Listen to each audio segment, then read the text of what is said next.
Hi everyone, I am Dr. Sagar Sahu and welcome to Vet Surgery at Ease. So today we will be discussing another lecture in radiography pathology of thorax. Today we will be discussing the thoracic wall. Before that I have made two videos. One is about larynx and trachea, another one is about the esophagus. Both come under the radiography pathology of thorax. I have already made videos regarding the radiography pathology of abdomen. I will give the link of the entire radiology playlist. You can check all those videos. Okay. Let us go to our lecture, thoracic wall. Those who don't know, the book which I am referring for preparing all the lectures of radiology is Veterinary Diagnostic Radiology by Donald Thrall. If you want some extra points beyond this class also, you can refer this book. Very good book, and you can get as much information you need, okay, regarding radiology. So let us go to our class. First one is the survey radiograph, in which we will study the anatomy.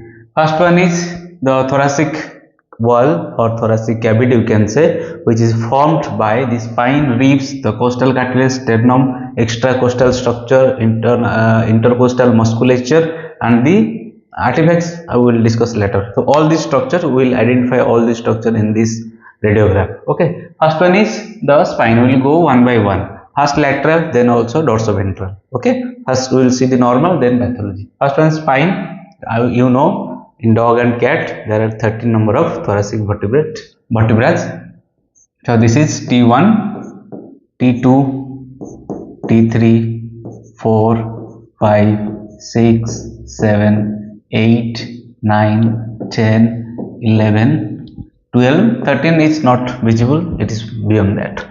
Okay, after that spine, the ribs. Okay, ribs, we have 13 pair of ribs. This is first pair, second, third, fourth, fifth, sixth, seventh, eighth, 9, 10, 11, 12, another one will be there. Okay, you can pair them. It is better if it is viewed on the dorsoventral. Ribs very nicely it can be viewed from dorsoventral angle. Next, the costal cartilage. You can see these costal cartilage here. These are the costal cartilage. Okay, these are the costal cartilage. In this particular radiograph, the costal cartilage has been mineralized. Okay, you will find mineralization of costal cartilage in young and very old patients. It is more consistent in old patients. Okay, these are the costal cartilage. Costal cartilage has two joints, the costochondral joint and the costosternal joint. Okay, you have to remember that there are some pathologies associated with it also. Okay, costochondral and the costosternal. Next, sternum. Sternum has 8 sternobrai. 1, 2 is usually fused. Okay, 1, 2, 3, 4, 5, 6, 7, 8. Next is xiphoid. Okay, xiphoid cartilage. The first sternobrai is known as manubrium. Okay, so these are 8. Next, extracostal musculature, the skin and subcutaneous tissue. Look at this one. Up to this is this bone. These structures, these are basically skin and subcutaneous tissues and musculature, external musculature. Those are basically extracostal musculature. Okay, this is from lateral view. Next we will go for the dorsoventral view. Same, we will name them. First one is spine. Okay, 13, 12, 11, 10, 9, 8, 7, 6, 5, 4, 3, 2, 1. Okay, next ribs. Ribs are very nicely viewed in dorsoventral view. First pair of ribs, second, third, fourth, fifth, sixth, 7, 8, 9, 10, 11, 12 and 13. Okay, next costal cartilage. You cannot view costal cartilage particularly in dorsoventral view, though you can see some part of it, like here, okay, like here. In some part you can visualize the costal cartilages. Okay, next sternum. Sternum usually superimposes with the spine. Okay, so you cannot view the spine in dorsoventral view. Extracostal structures, you can find lateral walls. Up to this is the lateral wall. Here is lateral wall. All these are subcutaneous and musculature, those tissues. Okay, sometimes they have deposits of fat also, subcutaneous fat, which it gets slightly thickened. Okay, next we will go for the normal variation, especially in brachycephalic breeds, okay, which are deep chested animals. The orientation of rib is different. Okay, I must tell you some important points regarding the orientation of ribs. Orientation of ribs, usually in lateral view, the first few ribs will be perpendicular to the spine, like this here. Okay, they are perpendicular. Next, they will go caudoventral. They will direct to a caudal, but towards ventral side. Caudoventral. Okay, but up to which ribs particularly it will be perpendicular, after which it will become caudoventral, this is not fixed. Similarly, in dorsoventral view, first few will be perpendicular to the spine. Okay, perpendicular spine. Then they will move caudolaterally. Then at the extrememost point they will become caudomedial. Okay, caudolaterally, laterally and caudally, then caudomedially. Okay, so these are the orientation of rib normally, but there is species variation. We deal with so many species, especially in brachycephalic. This was case of Boston Terrier dog. In Boston Terrier dog, you can see then uneven distribution of the rib or orientation of rib. It is normal. If there isn't any clinical sign, then it is normal. Although this dog specially has this scoliosis, you can see this scoliosis. Okay, might be some congenital difficult anomaly. Okay, this dog has some scoliosis, but if there isn't any clinical sign, then it is also normal. Okay, so we have to keep this in mind. Don't jump into conclusions. Costal cartilage mineralization, I told you, in case of old animals, it is more consistent in old animals, but in young animals also you can find mineralization. You can see here mineralization. Okay, here you can see there is a nodular structure. In case of old animals, the costosternal joint, due to, you see what happens when this will get mineralized, the joint of costochondral joint and the costosternal joint, the movement becomes restricted. Okay, it will become difficult, so there will be proliferous ossification. Okay, or you can say ossific proliferation. What will happen? They will form a nodule like this. Okay, here some nodules formation. This is normal, does not have any pathology. Okay, but what happens? Sometimes this nodule will be at the costochondral junction, like here, costochondral joint or junction, whatever. So whatever, they might be diagnosed as pulmonary nodule. Okay, so you have to take care. We will see the radiograph also that. Here you see costal joint, I told you. Can you see a nodule here? Okay, this is the nodule in the dorsoventral view. Can you see here? There is a nodule. Okay, so this is, you have to look for the particular location. You can see the rib comes here, then the costal, the cartilage. Here is the rib, here is the cartilage. This is the costochondral joint. Okay, you can take also different views, oblique views, slightly oblique views, so that you can identify or diagnose this as a ossification of costochondral joint, not any pulmonary nodule. Okay. Next, artifacts. What is what are the artifacts, especially in thoracic wall? You see sometimes the nipples or papillomas, or like warts, papillomas, or even engorged tick, all those have soft tissue opacity. Okay, so sometimes when you will take radiograph, these opacities can misdiagnosed as pulmonary nodules, like here. Can you see here? The animal is a female.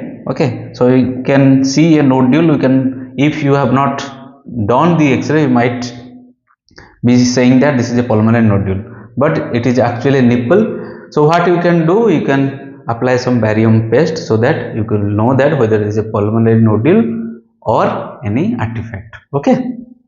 If it is a tick, then you can remove it. If it is a papilloma, simply apply the barium paste, so it will make you concrete diagnosis. Next, we will go for the congenital anomalies, the diseases. First one is rudimentary rib. Someone might ask you question. The rudimentary rib is usually found in C7. Okay, here this is T1. This is the first rib, pair of rib. Can you see a structure here at the level of C7? This is the rudimentary rib. This is the CT image. You can clearly see a rudimentary rib. Okay. This is rudimentary rib. Next is the anomalous rib appearing as if it is transverse process. Like here, see this is T13 actually. Sorry, this is T13. Last one, T13. Can you see this right hand? This is left. This is right.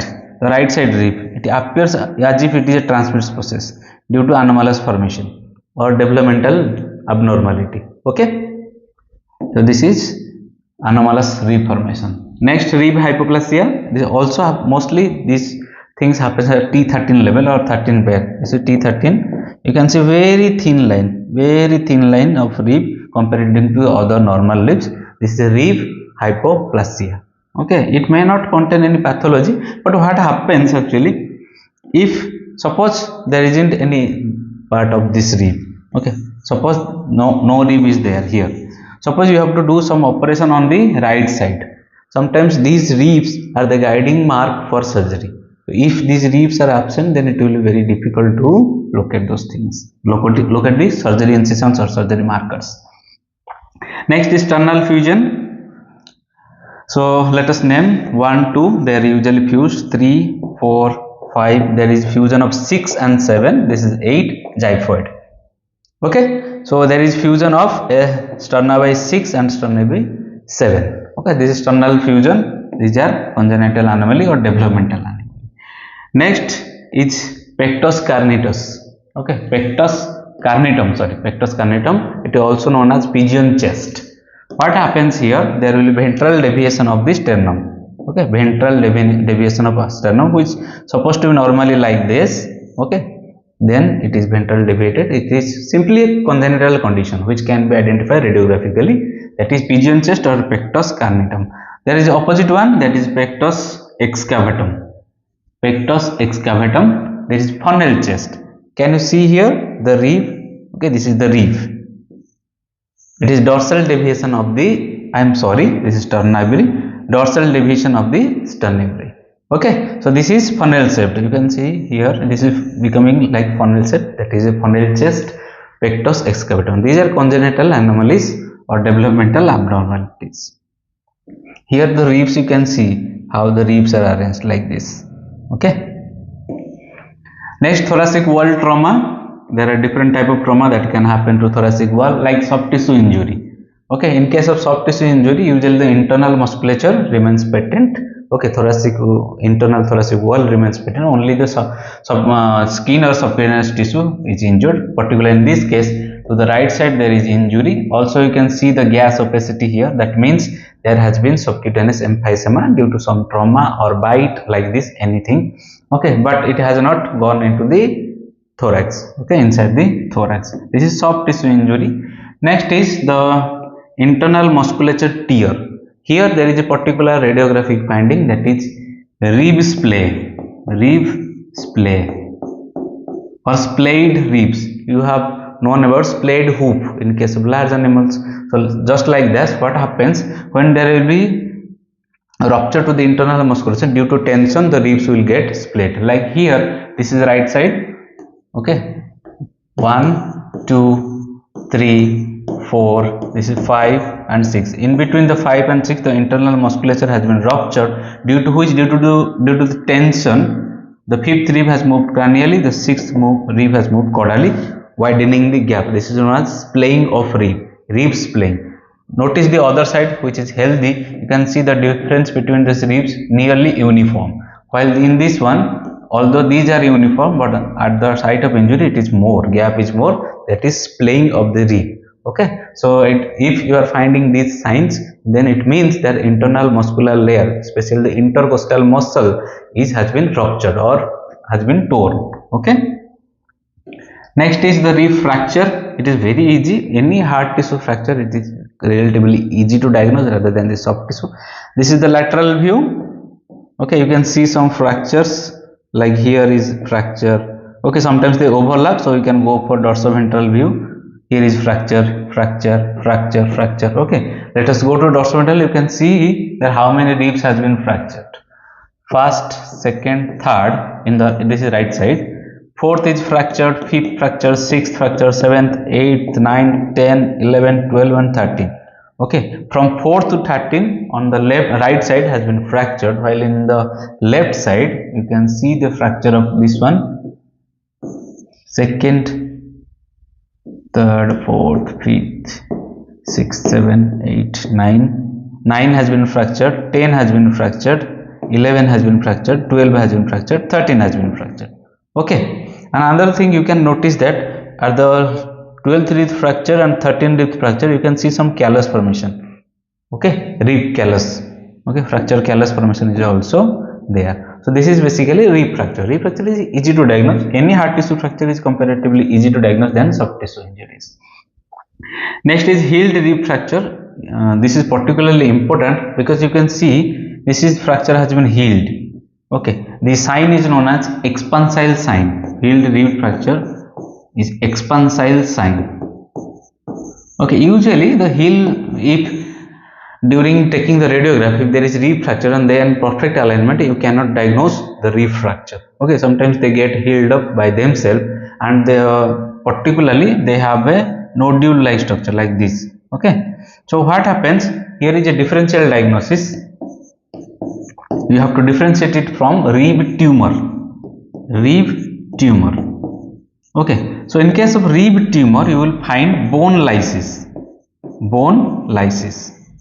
Okay, so what happens, sometimes the case will be presented in early stage of rib tumor when there isn't bone lysis. So you can take another x-ray after 2 weeks. So you have to diagnose that whether after 2 weeks, if it is simply healed fracture, then it will not have any pathology or any bone lysis. If it is rib tumor, then after some days or some weeks there will be bone lysis. There, in that way you can diagnose that this is case of rib tumor. Okay, this is the differential diagnosis between the healed rib and the rib tumor. Next, plial chest. Plial chest is basically a thing which can be diagnosed from outside. When you will see that plial chest, that means a segment of the thorax. Usually the adjacent ribs are fractured and they act as a separate unit, so they move paradoxically. Okay, during inspiration and expiration. But radiographically you can only see the fractures and the injuries. Okay, like here, this is first rib, second, third, fourth, fifth, the sixth and the seventh, they both has been fractured. Okay, you can see the fractures of sixth and seventh rib, and there is also, you can see the splaying. Can you see the splaying? Okay, can you this splaying? Okay, so this is basically the fracture with internal muscular or intercostal muscle tear or rupture. Okay, so this particular segment will move paradoxical. During inspiration it will go out and during expiration it will go in. Okay, so this is plial chest, only to diagnose that how many ribs has been fractured or how much soft tissue injury is there. Okay, it is mostly diagnosed from outside or during the clinical examination or physical examination. This is a case of rib tumor.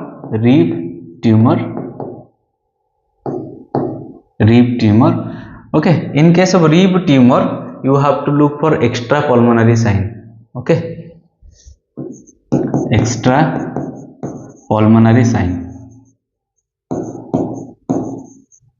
What this means? Okay, what this means? You see here, this is a case of rib tumor. What happens? It seems like that well circumcised area is into the thorax. Okay, it is into the thorax. You might get confused that it might be some pulmonary mass. Okay, pulmonary mass. It might be some pulmonary mass. But what happens actually when there will be rib tumor? You can see that the bone has been lysed. Okay, this particularly rib has been lysed. There is lysis of bone. What happens when there will be rib tumor? Usually it grows more towards thorax, or intrathoracic growth is more compared to the peripheral growth or towards the skin. Okay, so that is why it grows more into the thorax. The difference between the pulmonary mass, here is also a rib tumor. I will there is another radiograph. Let me show you actually.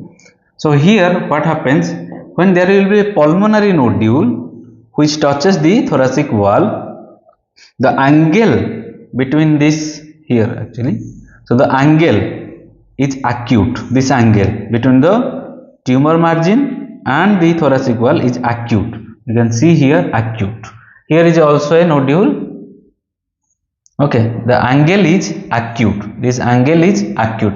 While in case of the rib tumor, you can see the angle, it is obtuse, more than 90 degree. It is more than 90 degree, obtuse. Okay, this is basic difference between the pulmonary mass and the rib tumor. Okay, you have to look for the extra pulmonary sign. Okay, here is also a case of, this is also a case of a rib tumor. You can see this tumor. Okay, it is very big. Even the trachea has been come to the right side, and also heart has been pushed towards right side. It is actually very difficult to diagnose the rib tumor in early stages. Okay, because it grows more towards thoracic cavity rather than outside or towards the periphery. Okay, so this is differential diagnosis of pulmonary mass and the rib tumor. Next is the sternal infection. It looks exactly like this spondylitis. There will be bone lysis and these overgrowth subchondral reactions. Okay, subchondral reactions.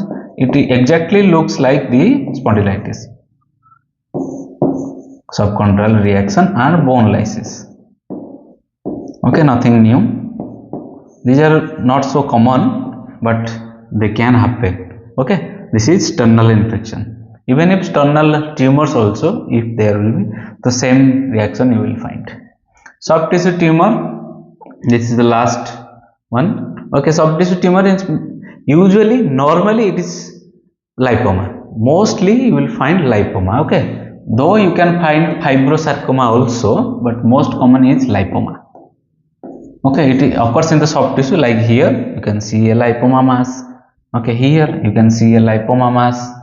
Okay, these are basically lipoma, soft tissue tumors or lipoma. Here you can see another lipoma. Over the lipoma there is some growth. Two other lipomas are also there. So this is basically a lipoma. So this is all about thoracic wall. This is very small class. Okay, next we will go for the diaphragm. So till then, tata bye bye, take care.